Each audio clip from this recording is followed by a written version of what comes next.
আসসালামু আলাইকুম। আমি doctor Mohammad Iftekhar Alam, orthopaedic and trauma surgeon. আজকে আমরা যে ব্যায়ামগুলি দেখাবো সেগুলি হচ্ছে শোল্ডার, অর্থাৎ কাঁধে যাদের ফ্রোজেন শোল্ডারে ভুগছে, অর্থাৎ কাঁধে ব্যথা বয়স্ক মানুষদের ক্ষেত্রে বেশি হয়, ডায়াবেটিক্স পেশেন্টদের ক্ষেত্রে বেশি হয়, যারা হচ্ছে মুভমেন্টে রেস্ট্রিক্টেড, হাত পিছনের দিকে নিতে পারেন না, চুল আঁচড়াতে পারেন না, পিছনে পিঠ চুলকাতে পারেন না, এই এই এই টাইপের যেসব ব্যথা যাদের আছে, যাদের ফ্রোজেন শোল্ডার বা অ্যাডিসিভ ক্যাপসুলাইটিস, সেই পেশেন্টরা এই ব্যায়ামগুলি করবে বাড়িতে, ঘরে বসে। এবং হচ্ছে আমরা পেশেন্টদেরকে বলি হচ্ছে 3 থেকে 4 বার রেগুলার 10 মিনিট করে ব্যায়ামগুলি করার জন্য, এবং সাথে হট ওয়াটার কম্প্রেশন অথবা গরম পানির ছেঁক দেওয়ার জন্য আমরা পেশেন্টকে অ্যাডভাইস করি। এবং কোনো প্রকারের তেল, মলম বা কোনো মাসাজ সেই জায়গা বা শোল্ডারে করতে আমরা পেশেন্টকে নিষেধ করে থাকি। শুধুমাত্র হট ওয়াটার কম্প্রেশন অথবা গরম পানির যে ছেঁক অথবা গরম পানির ব্যাগ আমরা ইউজ করে, আর সাথে এই এক্সারসাইজ করে যদি আপনার প্রাথমিক অবস্থায় সমস্যা থাকে, তাহলে কিন্তু আমরা ভালো থাকবো এবং রিলিফ পাবো।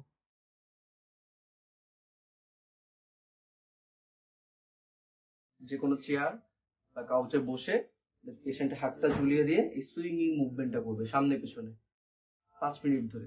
এই একটা মুভমেন্ট, হ্যাঁ, এর মাধ্যমে কিন্তু পেশেন্টের নিজের যে ওয়েট, হাতের যে ওয়েট, সেই ওয়েটের মাধ্যমে কিন্তু শরীরের একটা খুব ভালো এক্সারসাইজ, খুব ইজি, খুব ভালো পেইন রিলিফ হয়।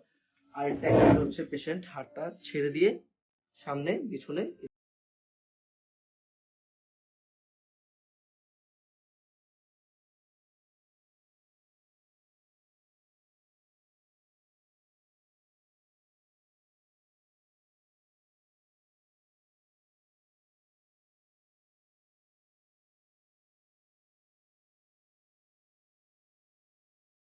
এভাবে করে পিছনে নিয়ে, কাঁধের পিছনে নিয়ে হাতটা সামনে এবং পিছনে, এই মুভমেন্টে পেশেন্টকে ব্যায়াম করতে বলি। এটাও কিন্তু খুব রেঞ্জ অফ মুভমেন্ট বাড়ায় এবং যে অ্যাডেশনটা থাকে ফ্রোজেন শোল্ডারে সেটা কিন্তু রিলিফ হয়।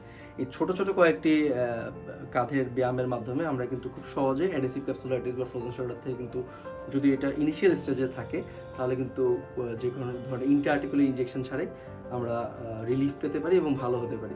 এই ব্যায়ামগুলি ঘরোয়াভাবে আমরা পেশেন্টদেরকে বলি দিনে 3 থেকে 4 বার 5 থেকে 10 মিনিট করে রেগুলার বেসিসে করার জন্য। সাথে হচ্ছে হট ওয়াটার কম্প্রেশন অথবা গরম পানির ছেঁক যেখানে যে কাঁধে ব্যথা সেখানে দিবে, এবং কোনো ধরনের মালিশ করবে না, কোনো ধরনের মাসেল র্যাপ যেন না করে।